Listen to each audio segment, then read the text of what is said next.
अलीराजपुर नगर के वार्षिक नगर पालिका मेले की तैयारियों को लेकर शुक्रवार को जोवट विधायक एवं अलीराजपुर नगर पालिका अध्यक्ष सेना महेश पटेल के नेतृत्व में धार्मिक एवं प्रशासनिक कार्यक्रम आयोजित किए गए। कार्यक्रम की शुरुआत नगर के आस्था केंद्र पंचेश्वर महादेव मंदिर में विधिवत पूजा अर्चना एवं ध्वजारोहण के साथ हुआ। वहीं ध्वजबंधन के उपरांत मेले का औपचारिक उद्घाटन किया गया। वहीं नगर पालिका अध्यक्ष व विधायक सेना महेश पटेल ने मेले की व्यवस्थाओं को लेकर अधिकारियों एवं कर्मचारियों को सख्त निर्देश देते हुए कहा कि मेले में लगाए जाने वाले झूले एवं अन्य मनोरंजन साधनों की सुरक्षा जांच अनिवार्य रूप से कराई जाए। उन्होंने स्वच्छता, पेयजल, प्रकाश व्यवस्था, यातायात नियंत्रण एवं कानून व्यवस्था बनाए रखने के निर्देश भी दिए ताकि मेले में आने वाले नागरिकों को किसी प्रकार की असुविधा न हो। अध्यक्ष ने कहा कि नगर पालिका मेला नगर की सांस्कृतिक पहचान का प्रतीक और इसे सुरक्षित, सुव्यवस्थित एवं सफल बनाना सभी की सामूहिक जिम्मेदारी है। नगर में मेले को लेकर उत्साह का वातावरण है और प्रशासन द्वारा तैयारियों को अंतिम रूप दिया जा रहा है।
25 वर्षीय एमबीए छात्र का शव निर्वस्त्र हालत में उस क्लासमेट के कमरे में मिला है। क्लासमेट मंदसौर का रहने वाला है। कमरे के बाहर ताला लगा होता। छात्रा 3 दिन से लापता थी।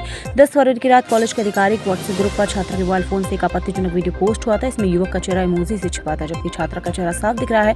परिजनों का आरोप है कि आरोपी ने छात्र के मोबाइल का इस्तेमाल कर उसके स्टेटस पर भी आपत्तिजनक वीडियो लगा और उसके संपर्क में रहने वालों को भी भेजे। द्वारकापुर पुलिस के मुताबिक घटना अंकली गली की सूचना मिलते एफएसएल टीम मौके पर पहुंचकर जांच में जुट गई। जिस कमरे से शव मिला है वे उसके क्लासमेट मंदसौर निवासी पीयूष धनोतिया का है, जो उसने किराए से ले रखा था। दोनों सावेर रोड स्थित एक संस्थान से एमबीए की पढ़ाई कर रहे थे। घटना के बाद से पीयूष लापता है।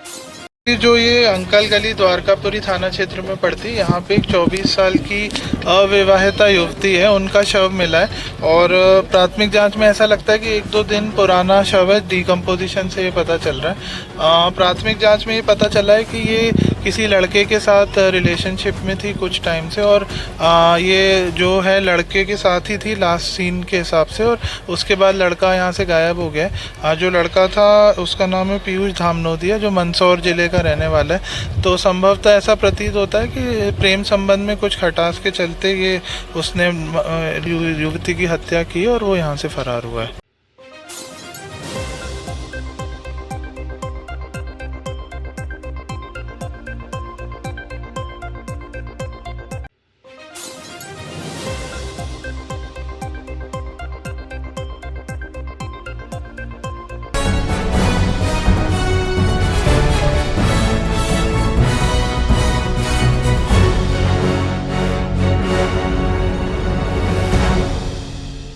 धामनोद थाना क्षेत्र में 31 दिसंबर 2025 को एक अज्ञात व्यक्ति का शव संदिग्ध अवस्था में मिलने की सूचना पर पुलिस ने तत्परता दिखाते हुए मामले का खुलासा कर दिया है।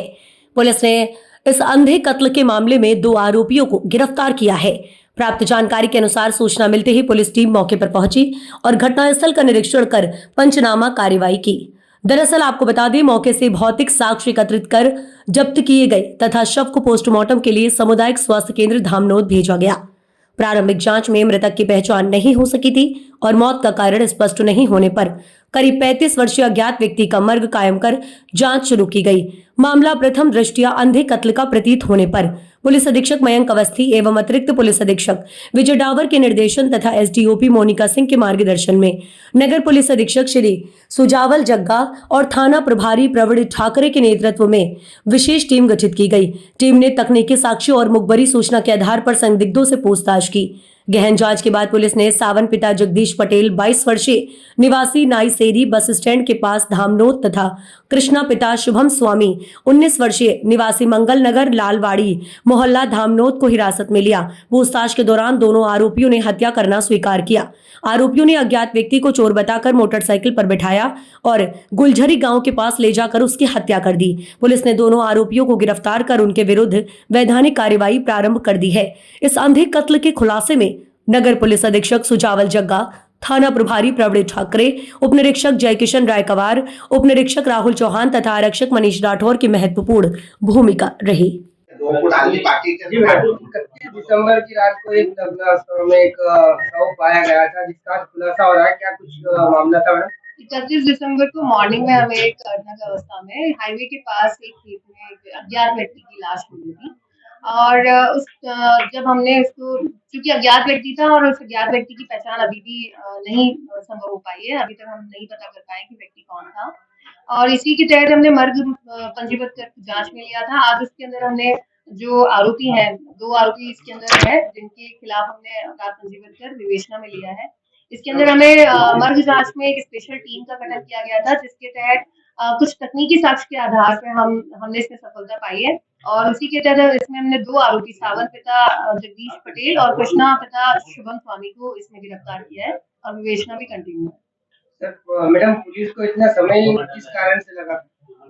चूंकि एक इन्वेस्टिगेशन जब होता है तो सभी कड़ियों को जुड़ना आवश्यक है। तो उसी के तहत जो पूरी जांच है, उसमें जब पूरी कंप्लीट जांच का जो एक से एक कड़ी जुड़ी, उसके बाद ही कोई निर्णय लिया जा सकता है। उसी के तहत ये अपराध पंजीबद्ध किया है। मैम, ये जो मामला था, ये क्या धार से सॉल्व हुआ है? धामनोद से? हाँ, इसमें जो जांच थी वो हमारे सीएसपी साहब हैं, धार सीएसपी साहब हैं, उनको दिया गया था। उन्हीं ने अपनी मर्ग जांच की कार्रवाई करके आगे अग्रिम कार्रवाई को प्रतिवेदन।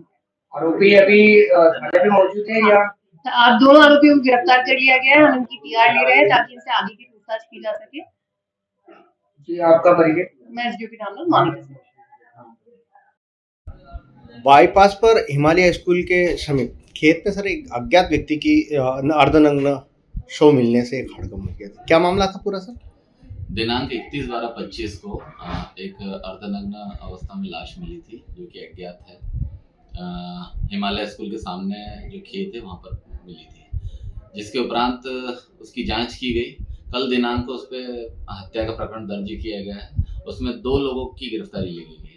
पहला नाम है सावन पिता जगदीश पटेल निवासी नाईसेरी धामनोद, दूसरा है कृष्णा पिता शुभम स्वामी निवासी लालवाड़ी धामनोद को गिरफ्तार किया गया। जी सर, आपका शुभ नाम? आपका? यही प्रवीण ठाकरे, थाना धामनोद।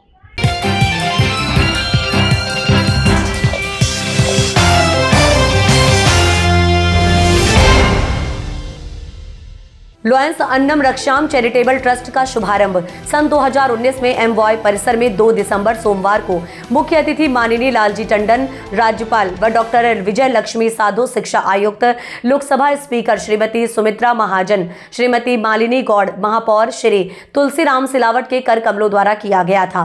यहाँ पर सिर्फ 10 रुपए की राशि ली जाती है। जब हमारे शहर क्राइम न्यूज चैनल के संवाददाता सुमित मारोठिया ने जानकारी जानना चाही तो वहाँ पर निशा जैन मिली। उन्होंने बताया कि इस भोजनशाला को करीब 8वां वर्ष हो चुका है और मैं यहाँ पर 5 वर्ष से इस भोजशाला की देखरेख कर रही हूँ। पहले यहाँ का माहौल ठीक से नहीं था, लेकिन अब यहाँ पर सभी तरह के लोग भोजन के लिए आते हैं। महिलाएं, बच्चे और एमवाई के मरीज व उनके परिजनों को यहाँ पर हम भरपेट भोजन देते हैं।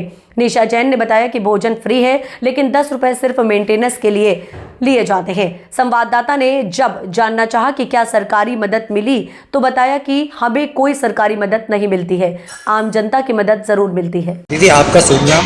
निशा जैन। आप यहाँ करीब कितने वर्षों से या आश्रम की सेवा दे रही हैं भोजनशाला की? मुझे यहाँ पे 5 साल हो गया है अभी। इसके पहले एक्चुअली ये तो इसको तो 10-15 साल हो गए, लेकिन अभी मुझे ज्वाइन करने में 5 साल हो गए हैं। मैं यहाँ पूरा मेंटेनेंस देखती हूँ, पूरा देखरेख मैं करती हूँ यहाँ पे। तो इसकी ओपनिंग कब हुई थी?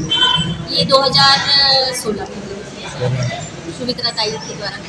यहाँ पे जो भोजन का जो चार्ज मतलब फ्री भोजन मिलता है? जी हाँ, यहाँ खाने का कोई चार्जेस नहीं लगता है, फ्री भोजन मिलता है, जिसमें हॉस्पिटल में जो एमवाई हॉस्पिटल में अटेंडेंट में और जो मरीज हैं वो यहाँ पे आके खा सकते हैं। 10 रुपये हमारा मेंटेनेंस चार्ज लगता है, जिसमें इनको तेल, दाल, चावल, सब्जी, रोटी और अचार प्रोवाइड किया जाता है। हमने सुना है शाम को भी यहाँ पर सुबह और शाम दोनों रहता है। सुबह हमारे 300 साढ़े 300 लोग हो जाते हैं और शाम को हमारे 150 से 200 लोग होते हैं। टोटल मिला के 500 लोग 500 लोग डेली डेली हमारा 500 लोग आके खाना खाते हैं। तो इसके लिए आपको कहीं से सरकारी सुविधा या कुछ? हमारी संस्था है लॉयन संगम भोजनालय की तरफ से, ये उसी संस्था के द्वारा हमारा संचालन किया जाता है और हमें दानदाता भी बहुत सारे आते हैं। हमारा रहता है तो हम जैसे कोई त्योहार आता है या किसी का हाँ जी, बर्थडे पार्टी आती किसी है का तो त्योहार आता है या किसी की पुण्यतिथि आती है, किसी का बर्थडे आता है, तो बराबर दानदाता हमारे पास आते हैं, हमसे टच में भी रहते हैं। बहुत सारे नए लोग भी जुड़ते हैं, पुराने लोग भी हमारे साथ हैं जो आते हैं और वो यहाँ पे आके हमारा सेलिब्रेट भी करते हैं। उनको भी बहुत अच्छा लगता है, वो आते हैं और अपने हाथ से भी सर्व करते हैं, वो चीज़ें भी बहुत अच्छी लगती हैं। ये जो 10 रुपये आप राशि लेते हैं ये सिर्फ एक मेंटेनेंस है? हाँ, ये जो 10 रुपये चार्ज रहता है वो सिर्फ मेंटेनेंस है, बाकी खाने का चार्जेस नहीं। आपका शुभ नाम? निशा जैन।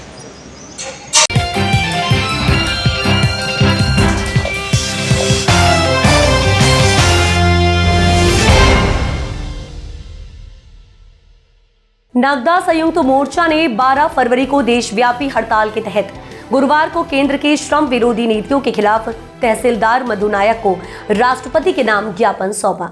साथ ही श्रम आयुक्त इंदौर को भी पत्र प्रेषित किया गया। ज्ञापन में बताया गया कि केंद्र सरकार द्वारा थोपी जा रही 4 श्रम संहिताएं न्यूनतम वेतन, सुरक्षित रोजगार, सामाजिक सुरक्षा, काम के समय और यूनियन बनाने के अधिकार की किसी भी गारंटी को खत्म कर देते हैं। निजीकरण, ठेकाकरण और भर्ती न करने की नीतियों ने मौजूदा मजदूरों और नौकरी ढूंढने वाले युवाओं को लगभग गुलामी की ओर धकेल रखा है।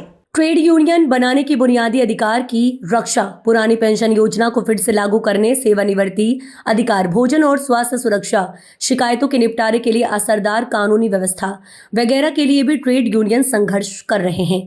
आपको बता दें कि हमारा मानना है कि मजदूरों को उनका अधिकार दिलाना देश के हित में सबसे जरूरी हो गया है। इसके साथ ही रक्षा समेत सभी सामरिक उत्पादन तथा रेलवे, बिजली और ट्रांसपोर्ट समेत अन्य बुनियादी और जरूरी सेवाओं, बैंक और बीमा जैसे देश के वित्तीय संसाधनों का निजीकरण देश की आत्मनिर्भरता को पूरी तरह से खतरे में डाल देगा और सरकार की आय पर असर डालेगा।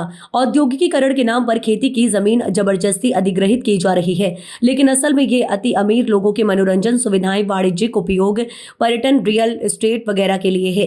जबकि सरकार बेशर्मी से भूमि अधिग्रहण कानून 2013 तथा वन अधिकार कानून को लागू करने से मना कर रही है। मोर्चा द्वारा मजदूरों और किसानों के हित में और हमारे देश के हित में निम्न मुद्दों को गंभीरता से हल करने की मांग की गई। पहला, 4 श्रम संहिताओं को पूरी तरह रद्द किया जाए। किसी भी तरह से मजदूरों का ठेकाकरण, आउटसोर्सिंग ना हो। फिक्स्ड टर्म एम्प्लॉयमेंट पर रोक लगाई जाए। श्रम शक्ति नीति 2025 का प्रारूप वापस ले। दूसरा, ₹26,000 प्रति महीने की राष्ट्रीय न्यूनतम वेतन तथा ₹10,000 प्रति माह पेंशन लागू करे। सभी श्रमिकों, जिसमें संगठित, असंगठित, योजना कर्मी, ठेका श्रमिक और कृषि क्षेत्र शामिल हैं, के लिए सामाजिक सुरक्षा हित लाभ सुनिश्चित करे।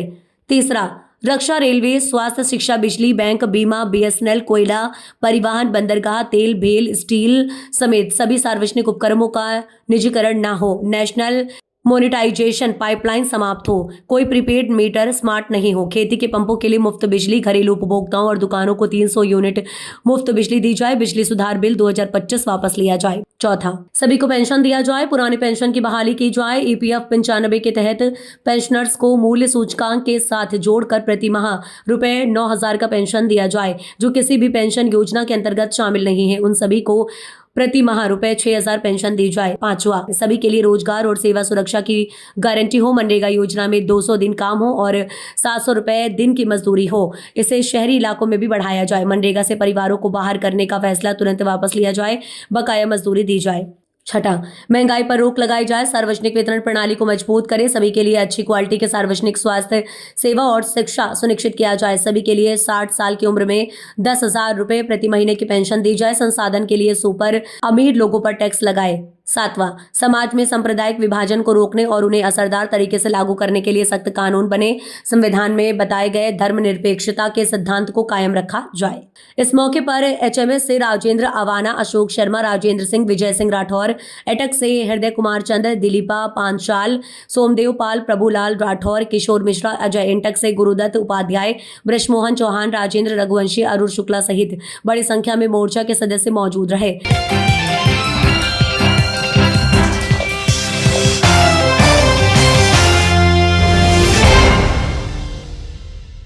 संत भीखादास रामजस स्नातकोत्तर महाविद्यालय मोहली अयोध्या में राष्ट्रीय सेवा योजना का विशेष शिविर शुरू।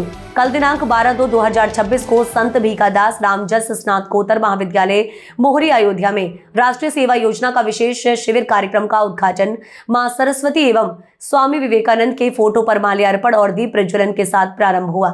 इस अवसर पर महाविद्यालय के प्रबंधक श्री एनसी तिवारी मुख्य अतिथि रहे। मुख्य वक्ता महाविद्यालय के प्राचार्य डॉक्टर सर्वेश कुमार तिवारी जी ने सारगर्भित तरीके से राष्ट्रीय सेवा योजना के विषय में छात्र छात्राओं को जानकारी दी। उन्होंने स्पष्ट किया कि राष्ट्रीय सेवा योजना की सहभागिता और सामाजिक क्रियान्वयन से जीवन को व्यवस्थित ढंग में डालने के लिए पर्याप्त है। दरअसल आपको बता दें, इससे व्यक्ति के विचारों में ही परिवर्तन नहीं होता, अपितु सच्ची कर्मनिष्ठा और ईमानदारी से जुड़े हुए प्रतिभागियों का जीवन ही सामाजिकता को समर्पित हो जाता है।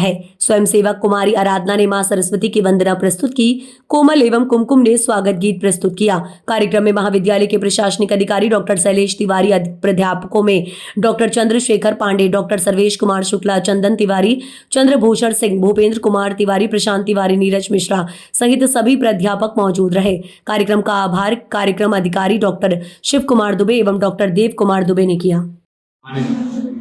अतिथिगण एवं छात्र एवं छात्राओं, सुनिए ध्यान से।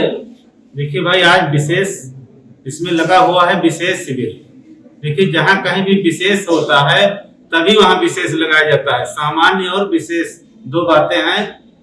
सामान्य तो सबके पास होती है भाई, सामान्य और विशेष दो शब्द हैं ऐसे कि कहीं कहीं जो है सामान्य जो है सब पर लागू होते हैं, लेकिन जहाँ विशेष लिखा हो वहां मान के चलिए लोग कहते हैं ना कि स्पेशल। तो ये जो आज कार्यक्रम लगाया गया है भाई, विशेष कार्यक्रम है। राष्ट्रीय सेवा योजना का सामान्य कार्यक्रम।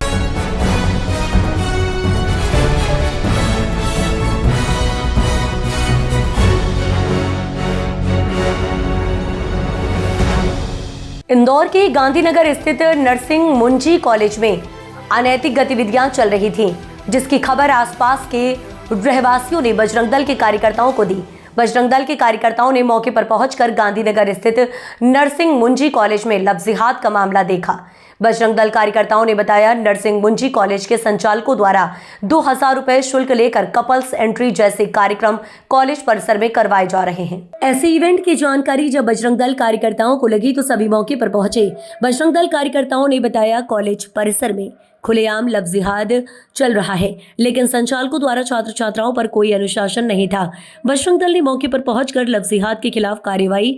बजरंग दल के सागर सोनी जी, योगेश जी, प्रजापति जी ने बताया, कॉलेज परिसर में 50 से 60 लव लेटर मिले। इसके अंदर प्यार के इजहार के घिनौने कृत्य प्रतीत हो रहे हैं।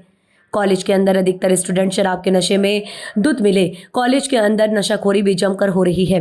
कॉलेज के अंदर अल्लाहू अकबर के नारे लगाए जा रहे थे, जिसकी वीडियो बजरंग दल के कार्यकर्ताओं ने प्रशासन को दे दी है।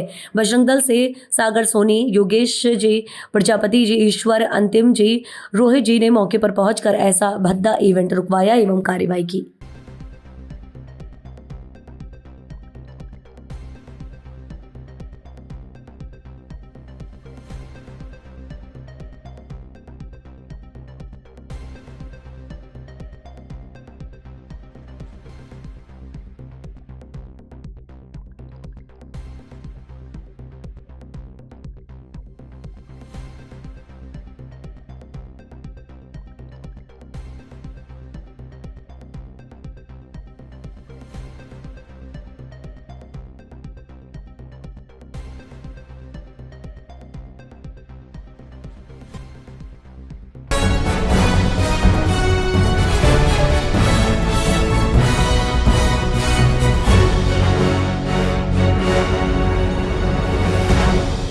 इंदौर के द्वारकापुरी थाना क्षेत्र के अंकल गली में उस वक्त सनसनी फैल गई जब एक किराए के कमरे से 24 वर्षीय युवती का शव बरामद हुआ। खुशबू पिछले कुछ दिनों से लापता थी और परिजनों ने इसकी शिकायत पंडरीनाथ थाने में दर्ज कराई थी। दरअसल इंदौर की द्वारकापुरी थाना पुलिस की शुरुआती जांच और घटनास्थल के निरीक्षण से ये मामला हत्या का प्रतीत हो रहा है। बताया जा रहा है कि युवती के गले पर रस्सी के निशान मिले हैं, जिससे पुलिस को आशंका है कि उसका गला घोंटकर हत्या की गई है। शव की हालत देखकर अनुमान लगाया जा रहा है कि घटना 2 से 3 दिन पुरानी है। युवती की दर्ज गुमशुदगी के अनुसार वह 11 तारीख को अपने पिता के साथ जन्म प्रमाण पत्र सुधरवाने गई थी और रात में अपनी सहेली की बर्थडे पार्टी में जाने की बात कहकर घर से निकली थी, जिसके बाद वह वापस नहीं लौटी। पुलिस जांच में पीयूष धनोतिया नामक युवक मुख्य संदिग्ध के रूप में सामने आया है, जो मंदसौर का रहने वाला है और मृतका के साथ रिलेशनशिप में होना बताया जा रहा है। पुलिस ने मामले की गंभीरता को देखते हुए FSL टीम के साथ घटनास्थल से साक्ष्य जुटाए हैं। फिलहाल पुलिस आरोपी की तलाश में जुटी है और पोस्टमार्टम रिपोर्ट के बाद ही मौत के वास्तविक कारणों का खुलासा हो पाएगा। आपकी बिटिया की डेड बॉडी मिली है, क्या सूचना लगी थी आपको? सर मुझे कॉल आया है थाने से कि आप जाकर के लड़के के रूम पर पहुंचिए। वहां पर थाना हवा बंगला जो है वहां से टीम पहुंच रही है, आप भी पहुंचिए। हम यहाँ रूम पर आए। बिटिया किस हालत में थी यहाँ पर? बिटिया की हालत हमें मौजूद से पहचान हुई और कंडीशन बड़ा मैं बयान नहीं कर सकता हूँ, इस तरीके की कंडीशन। बिटिया कब तक गायब थी? बिटिया जो है 10 तारीख से। क्या पढ़ाई करती थी? ये MBA में 2nd सेमेस्टर चल रहा था साहब। ये जिस कमरे में मिली वो कमरे किस लड़के का, कौन मित्र था? मित्रों में तो सर मेरे को कोई जानकारी नहीं थी, लेकिन ये दोनों एक ही क्लास में पढ़ाई करते थे और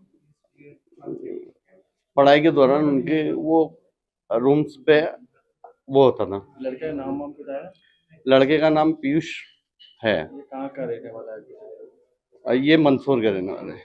क्या लगता है आप ये जो घटनाक्रम हुआ इसी द्वारा अंजाम दिया गया, मारा गया, कुछ लगता है? हाँ बिल्कुल 100%। संदिग्ध मौत है, बच्चे को मारा गया, क्या है? आप एक पिता हैं, क्या लगता है? बिल्कुल मर्डर है साहब, ये मर्डर हुआ है। उसको यातना दी गई है, उसके कुछ वीडियोस वायरल किए गए, उसको मानसिक तनाव दिया गया, उससे उसने डिमांड्स भी की, उसको ब्लैकमेल किया गया। क्या और ब्लैक जी किस आधार पर ब्लैकमेल हो रहा है? सर वो जब बच्चों से इंक्वायरी ली, जो उसकी शेयर करती थी बिटिया के, छोटी बिटिया के साथ, तब जाकर के वो कुछ लगा कि कुछ पैसों के लिए उसको वो ब्लैकमेल करती थी। उसको फीस भरना थी। मुझे आज ही पता चला है कि वो लड़के को भी फीस भरना थी और तो उसने डिमांड करी थी कि कहीं से भी वो कहीं पे वर्कआउट किया था उसने, जो कि उसकी सैलरी वगैरह नहीं दे पा रहे थे वो लोग। किस तरह के वायरल किए थे? क्या अश्लील फोटो किए थे साहब, MI वगैरह बनाती है वो। भेजे थे किसी को, कॉलेज ग्रुप में भेजे थे, क्या करा था? हाँ कॉलेज ग्रुप में भी भेजे थे साहब। कॉलेज से भी मुझे कॉल आया था, तब जाकर के मैं ये सारी बनाए गए फोटो थे, एडिट करे फोटो थे? नहीं, कुछ वीडियोस थी या एडिट किया हुआ है, ये तो आपकी जांच में आप लोग, हाँ ये सब जांच के दौरान ही पता चल पाएगा कि क्या है। बिटिया ने नहीं बताया था आपको पहचान कर रहा है? नहीं, कभी भी नहीं बताया था। इनकी दोस्ती के बारे में पता था आपको? दोस्ती सिर्फ पढ़ाई के क्लास फेलो हैं, उस हिसाब से बात थी। कुछ डाउट फील हो रहा था बच्चों की बात से, तो उसमें हमने कहा था ठीक है आप अपनी पढ़ाई पे ध्यान दो, आप अपने पेरेंट्स से बात करके फिर समझेंगे। फिर तो आखिरी बार कब छोड़ा था, कहाँ बात हुई थी? आखिरी टाइम साहब मैंने इसको 11 तारीख को छोड़ा था फायर ब्रिगेडर के सामने, कलेक्टर रजिस्ट्री के तरफ जो ज्यादा है बोला था कि मैं घर नहीं आऊँ, कोई बर्थडे पार्टी में जा रही हूँ, ऐसा मैसेज आया था रात 8 साढ़े 8 समथिंग। जब तक कोई बात उससे पहले जो बात हुई थी बिटिया की हुई थी 4-5 बजे करीब। आपकी मेरे से बात मैंने 5 साढ़े 5 बजे फोन लगाने की कोशिश करी थी, तब उन्होंने रिंग गई थी, तो उसके बाद उन्होंने उठाया नहीं था। अब बिटिया के कौन है? मैं फादर।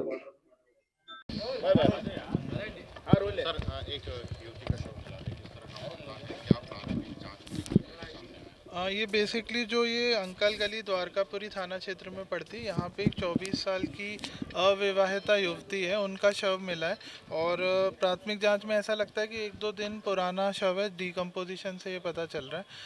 प्राथमिक जांच में ये पता चला है कि ये किसी लड़के के साथ रिलेशनशिप में थी कुछ टाइम से, और ये जो है लड़के के साथ ही थी लास्ट सीन के हिसाब से, और उसके बाद लड़का यहाँ से गायब हो गया। जो लड़का था उसका नाम है पीयूष धामनोदिया, जो मंदसौर ज़िले का रहने वाला है। तो संभवतः ऐसा प्रतीत होता है कि प्रेम संबंध में कुछ खटास के चलते ये उसने नवविवाहिता युवती की हत्या की और वो यहाँ से फरार हुआ है। मतलब जो प्राइमरी एग्जामिनेशन हुआ उसमें ऐसा लग रहा है कि स्ट्रैंगुलेशन हुआ है जिसके कारण मृत्यु हुई है। बाकी इसका कंफर्मेशन पीएम के बाद हो पाएगा। युवती की गुमशुदगी की रिपोर्ट 11 तारीख को रात में करीब 9 बजे पंडरीनाथ थाने में उनके फादर द्वारा दर्ज कराई गई थी। जब वो वापस नहीं आई थी तो 11 तारीख की गुमशुदगी थी। इसमें जो प्राइमरी स्पॉट पे कुछ रोप्स मिले हैं, तो प्राइमरीली जो स्ट्रैंगुलेशन है हो सकता है रस्सी द्वारा किया गया हो। पीयूष जो है वो कहाँ पर है, क्या उसकी तलाश कर रहे हैं? पीयूष की अभी तलाश की जा रही है। अभी जो भी टेक्निकल डेटा निकालती है पुलिस, तो टेक्निकल डेटा निकाला जा रहा है उसका। युवती और पीयूष क्या दोनों एक ही कॉलेज में पढ़ते थे या कैसे दोनों के संबंध बने दोस्ती के? हाँ, बेसिकली ये लोग साथ में ही पढ़ते थे, सर बॉडी से बदबू आ रही तो क्या लगता है कि कितने दिन पहले की? कम से कम 2-3 दिन पहले की घटना संभावित है इसमें।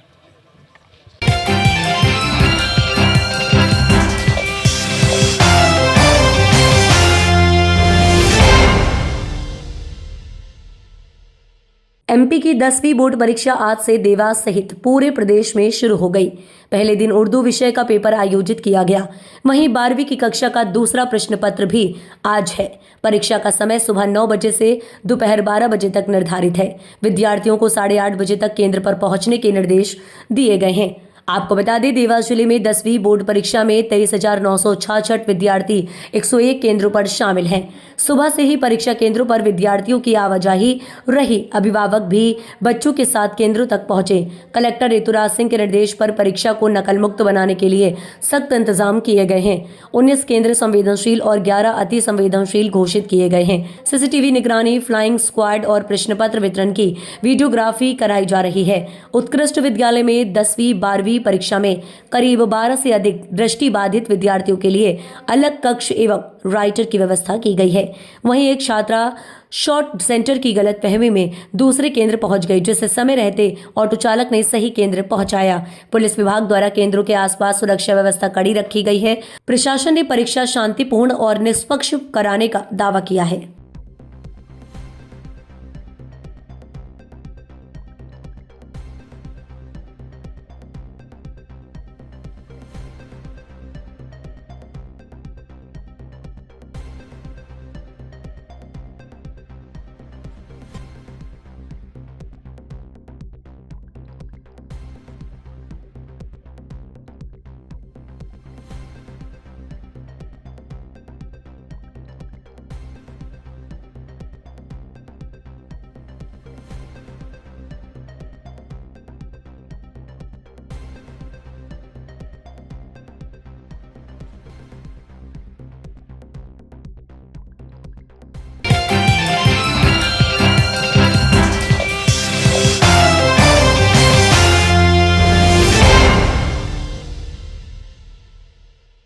छात्राओं की मांग पर एकलव्य आवासीय विद्यालय आंबुआ के प्राचार्य समेत 5 शिक्षकों को हटाया। हॉस्टल वार्डन को किया सस्पेंड।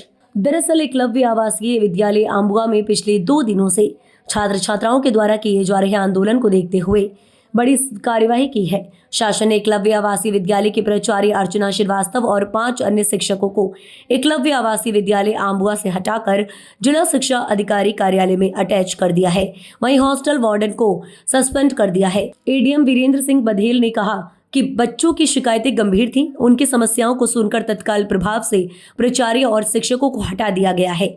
हमारी प्राथमिकता बच्चों को सुरक्षित और भय मुक्त शिक्षा देना है। साथ ही प्रशासन ने मामले की निष्पक्ष जांच कर आगे की कार्यवाही करने की बात कही है। विद्यालय में सर क्या कार्रवाई की गई सर? कल छात्रों को सुना गया था। छात्रों ने अपने ज्ञापन में कुछ टीचरों के विरुद्ध गंभीर आरोप लगाए थे और जो पहले टीम गई थी और कल भी जो टीम गई थी उनको वार्डन के विरुद्ध वहाँ शिकायतें मिली थी। इस आधार पर आदरणीय आयुक्त ट्रैवल ने वार्डन को सस्पेंड किया है और इसके साथ ही जिन जिन टीचरों पे बच्चों ने आरोप लगाए थे उन सभी टीचरों को और प्रिंसिपल को अटैच किया गया है। उनको वहाँ से जो ERMS है वहाँ से कार्यमुक्त किया गया है। सर प्रिंसिपल के खिलाफ कोई बड़ी कार्रवाई नहीं हुई सर, जबकि आरोप पूरे प्रिंसिपल के ऊपर थे। अभी इसकी जांच चल रही है। जो कलेक्टर मैडम ने जांच दल बनाया है वो अपनी जैसे ही रिपोर्ट देगा हम उस रिपोर्ट के आधार पे जो कार्रवाई यहाँ क्षेत्र अधिकारियों में यहाँ करेंगे, बाकी सरस और नेक्स्ट उसको भेज देंगे। सर आपकी जांच में प्रथम दृष्टया आपको लगा तो है कि बच्चों के साथ में नाइंसाफी हो रही है, ऐसा आपको महसूस हुआ? एक्चुअल जो जांच रिपोर्ट आ जाए, प्रथम दृष्टया होने पे ही अटैच किया गया है। ये तो अटैच क्यों किया जाता, सस्पेंशन भी प्रथम दृष्टया लगने पे किया गया है और बाकी जांच रिपोर्ट आ जाएगी उस आधार पर कार्रवाई की जाएगी। सर एग्जाम है और अभी सर मान गए बच्चे और कम्प्लीटली प्रोसेस कर रहे हैं क्या सर? हाँ, बच्चे अभी मान गए हैं, अभी शांति है और एग्जाम को देखती हुई और बच्चों को समझाया गया है। हम लोगों की कोशिश है कि बच्चे वहाँ शांतिप्रिय तरीके से रहें और अच्छे से एग्जाम दें।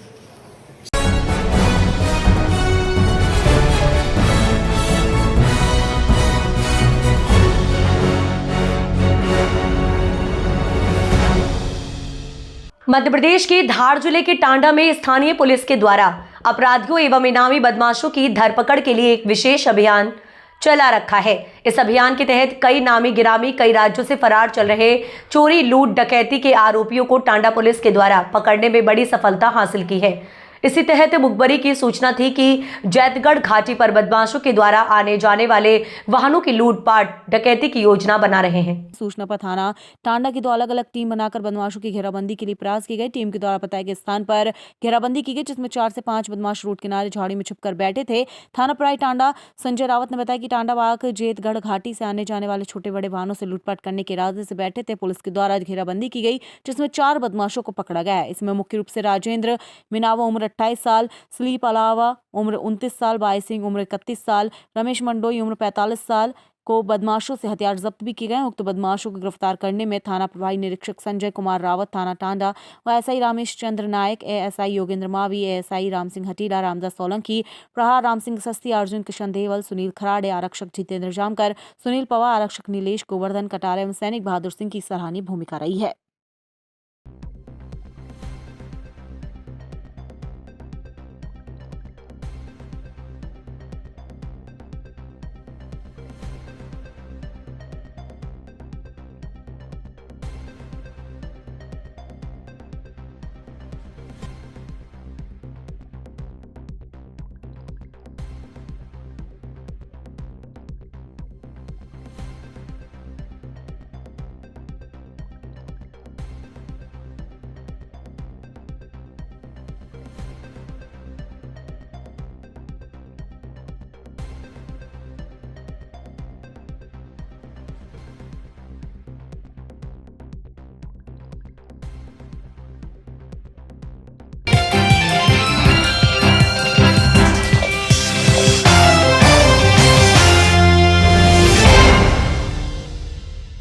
इंदौर में ड्रग्स तस्करी के खिलाफ चल रही मुहिम में क्राइम ब्रांच को एक और बड़ी सफलता मिली है।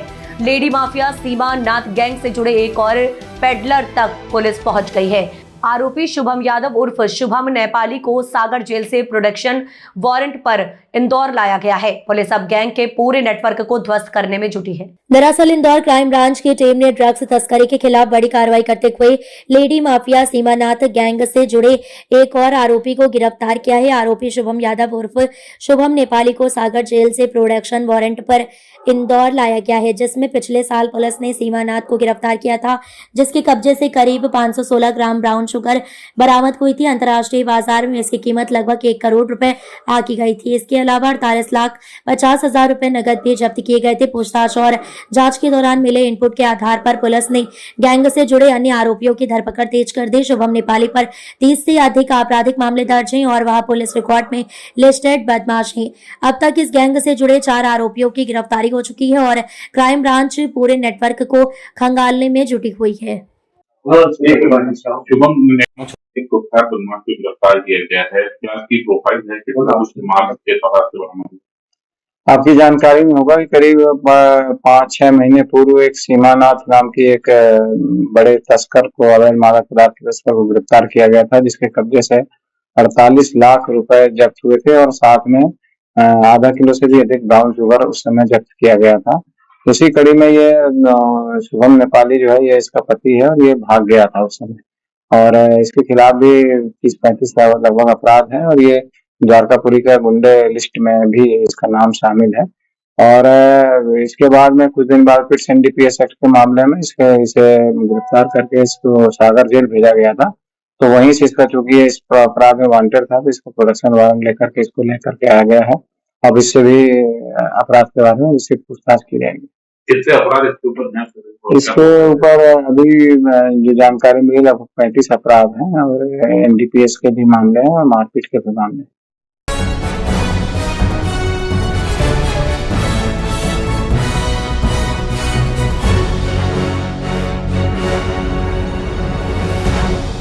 धार जिले के धर्मपुरी में 3 दिवसीय शिव महोत्सव के तहत भगवान शिव को हल्दी लगाकर उत्सव की शुरुआत धूमधाम से की गई। शुक्रवार को बड़ी संख्या में महिलाएं स्थानीय गणपति मंदिर परिसर में एकत्रित होकर माता मनोकामना देवी का पूजा अर्चना कर हल्दी लगाई, जिसके बाद ढोल ढमाकों के साथ पारंपरिक गीत गाते बजाते हुए मुख्य मार्गों से होते हुए शीतला माता घाट पहुंची, जहां नावों की मदद से नर्मदा नदी पार कर बेट संस्थान स्थित श्री बिल्वामृतेश्वर महादेव मंदिर में भक्ति में नाचते हुए महिलाओं का हुजूम बाबा के दरबार में पहुंचा, जहां मंगल गीत गाते हुए हल्दी लगाने की परंपरा निभाई गई। भोले की भक्ति में लीन महिलाओं ने मंदिर परिसर में जमकर नृत्य कर एक दूसरे को हल्दी लगाकर अपनी खुशी जताई। इस दौरान बाबा के जयकारों से पूरा मंदिर परिसर गूंज उठा। बता दें कि धर्मपुरी में महाशिवरात्रि पर्व महोत्सव के रूप में मनाया जाता है। यहां कल 14 फरवरी कल शनिवार को भव्य शिव बारात निकाली जाएगी, जिसमें देश और प्रदेश से कई आकर्षण शामिल होंगे। वहीं महाशिवरात्रि मेला 15 फरवरी रविवार को होगा। क्या नाम है? मेरा नाम पंडित वीरेंद्र कुमार व्यास, बेट मंदिर मुख्य पुजारी। पंडित जी, आज शिव महोत्सव के तहत हल्दी लगाई गई। बिल्कुल, आज भोलेनाथ का विवाह उत्सव मनाया जाता है यहाँ पे कि जो देखो फागुन कृष्ण पक्ष एकादशी के रोज भगवान को हल्दी लगती है और यहाँ गांव की महिला के द्वारा बाजे गाजे के साथ हल्दी लाई जाती है। सबसे पहले हल्दी माँ मनोकामना मंदिर में लगाई जाती है माता जी को लगाने के बाद फिर बाजे गाजे से भेंट में आते, भेंट मंदिर में फिर भगवान बिल्वामृतेश्वर महादेव को हल्दी लगाई जाती है और हल्दी महोत्सव मनाया जाता है। कल भगवान का शाही राजसी जुलूस निकलेगा। उसके बाद में राजसी जुलूस निकलेगा। उसके बाद में भगवान को यहाँ पर महाशिवरात्रि उत्सव मनाया जाएगा। रात की 12 बजे से पहले शाम को 7 बजे महापूजा प्रारंभ होगी, जिसमें 11 लीटर दूध, दही और कई प्रकार के इत्र फलों के दूध से इनसे भगवान का राजसी स्नान होगा। स्नान के बाद 1008 बिलपत्र चढ़ेंगे। 11 ब्राह्मणों के द्वारा लघु रुद्र अभिषेक होगा 11 लीटर दूध से। उसके बाद शाम को शाही महाआरती होगी राजसी। 3 बंदूक की गोली से भगवान को सलामी दी जाती है। ये परंपरा राजसी समय से चली आ रही है।